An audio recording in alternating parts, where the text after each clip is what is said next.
O dabar keli praktiniai patarimai visiems jau turintiems plastikinius langus savo namuose. Juos, kaip visą kitą, reikia tinkamai prižiūrėti.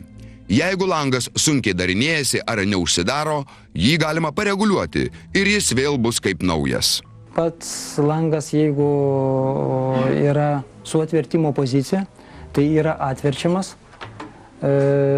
Toliau nusiima apdailėlę nuo varčios vyrio, reiškias, ir vidinių šešiakampių 4 mm langas keliamas arba leidžiamas į apačią, reiškias. Sukant pagal laikrodžio rodiklę, langas keliamas į viršų, sukant prieš laikrodžio rodiklę, langas leidžiamas į apačią. Ir lango rankeną statyti horizontalią padėtį ir žiūrėti, ar langas nekliūva apačioje, ar šone nekliūva, ir bandyti langą uždaryti. Jeigu langas neužsidaro dar iki galo, dar galima pakartoti tą pačią procedūrą. Kaip galima pritraukti lango varčią prie rėmo, tai kiekviename lange yra cilindro formos ekscentrikas, reiškias, ir jį sukant į vieną ar į kitą pusę, langas prispaudžiamas stipriau prie lango rėmo arba atpalaiduojamas. Kai ekscentrikas artėja link varčios tarpinės, tai langas prisispaudžia sandariau prie rėmo. Senuose languose ekscentriko mechanizmas buvo dedamas į lango rėmą.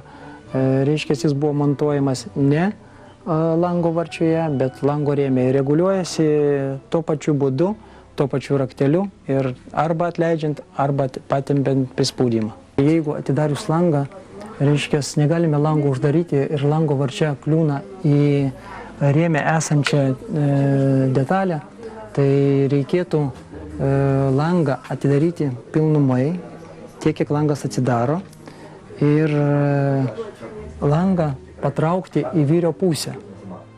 Tai daroma tuo pačiu rakteliu